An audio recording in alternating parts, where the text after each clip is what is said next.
आमर ओडिशा रे पाखापाखि 75 लाख अधिक छेली और मेढ़ा रही जहाँकि आमर प्राणी संपदर गोटे बड़ भाग अटे।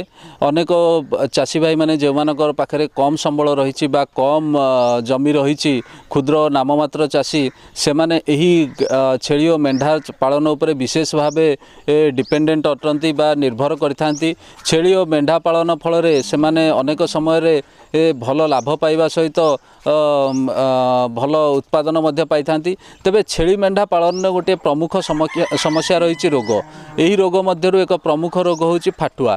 अनेक समय आमर चाषी भाई मैंने भाभी थांती जे फाटुआ केवल एक गोरु गाई मानकर रोग बा गो महिष आदि रोग एवं यह छेली मेढ़ा मानक प्रभावित करे ना, किंतु यह एक भूल धारणा।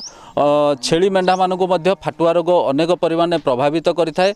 जदि आमे देखिबा तेबे गाई गोरु मानक जेपरि भावे फाटुआ रोग होता है, जिते परिमाण फाटुआ रोग होता है, छेली मेढ़ा मानक मध्य सही परिमाण फाटुआ रोग होबार नजीर रही। अनेक तथ्य जना पड़ी, अनेक परीक्षा जना पड़ी जे जो जगार गाई गोरु माने फाटुआ रोग द्वारा संक्रमित होता से स्थान में छेली मेढ़ा माने मध्य फाटुआ रोग संक्रमित होता। कारण अनेक समय आमर गाई एवं छेली मेढ़ा गोटे गुहाल रही था कि गोटे चारण भूमि रे से चरिया जाता। तेणु जदि गाई गोरु मानकर किसी रोग होता है जेपरिक फाटुआ रोग होता है तेबे से जगार चरुथुवा अन्य आमर घुसुरी हुंतु किंबा छेली मेढ़ा हुंतु से फाटुआ रोग होता है। तेबे फाटुआ रोग लक्षण को जदि देखा गाई गोरु मानक ठारे जेपरि भावे फाटुआर लक्षण परिलक्षित होता है से भली संपूर्ण लक्षण छेली मेढ़ा मानक पाखरे परिलक्षित होई न थाए। गाई गोरु मानकर खुरा एवं मुहरे घा होगा सहित अनेक समय से गर्भपात होबार देखा जाए, किंतु छेली मेढ़ा क्षेत्र में एभली लक्षण देखा जाए न थाए।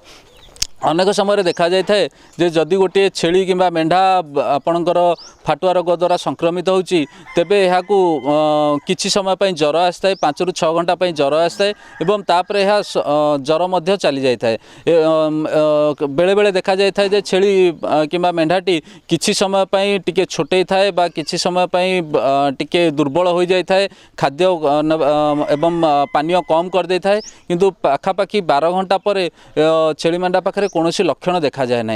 किंतु जो छेली और मेढ़ा ये रोग द्वारा संक्रमित होता से जो ग्लैंड रही आमर लिम्फाटिक ग्लैंड्स रही तंटी पाखरे बा तंटी पाखरे जो ग्लैंड्स रही से भाइरस मल्टीप्लेक्स बा भूताणु निजर संख्या बढ़ाई थाए एवं यही जो छेली और मेढ़ा माने रही थांती से माने एक लुकायित होस्ट रूपरे बा आपणकर कंटामिनेटिंग होस्ट रूपरे काम करथांती एवं एमाने यही रोग को अनेक परिमाण बढ़ाई दे थांती। अनेक गवेषणा जना पड़ी जे छेली मेढ़ा मानकर तंटी रे रहुतुवा भाइरस चरिबा समय रे घास एवं पानीय जो जगार पानी दिया होची से जगह को तांको खाइबा द्वारा बा चरिबा द्वारा आसी थाए एवं तापर जो गाई गोरु माने सेठारे चरी थांती सेमानकु ए रोग संक्रमित करि थाए। तेणु छेली मेढ़ा माने कौनसी लक्षण न रहिले मध्य लक्षण विहीन बाहक रूपे यही रोगर लक्षण विहीन बाहक रूपे कार्य करिथांती। तेणु यही रोग को न व्यापाई संपूर्ण रूपे रोकवाई सरकार तरफ जो व्यवस्था करा जायछि national animal disease control programme under से आपणकर गो महिषादि सहित छेली मेढ़ा एवं घुसुरी मानक मध्य टीकाकरण व्यवस्था करा जायछि।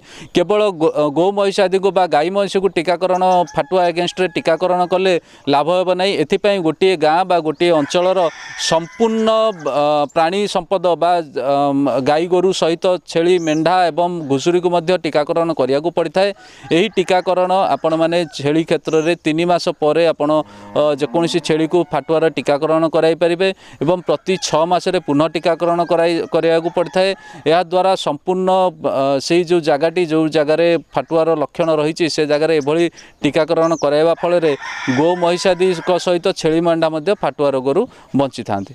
जदि आपण कौन छेली मेढ़ा पाखरे लक्षण फाटुआ रोगर लक्षण देखुंट जदि ज्वर आसी कि परिमाण छोट होती खाद्य एवं पानीय कम कर देइछन्ति एवं से स्थान में आगुरी फाटुआ हेबार नजीर रही तेबे से रोगीणा जंतु गुड़ी को सबुले अलग करदेवा आवश्यक बा आइसोलेट करदेवा आवश्यक।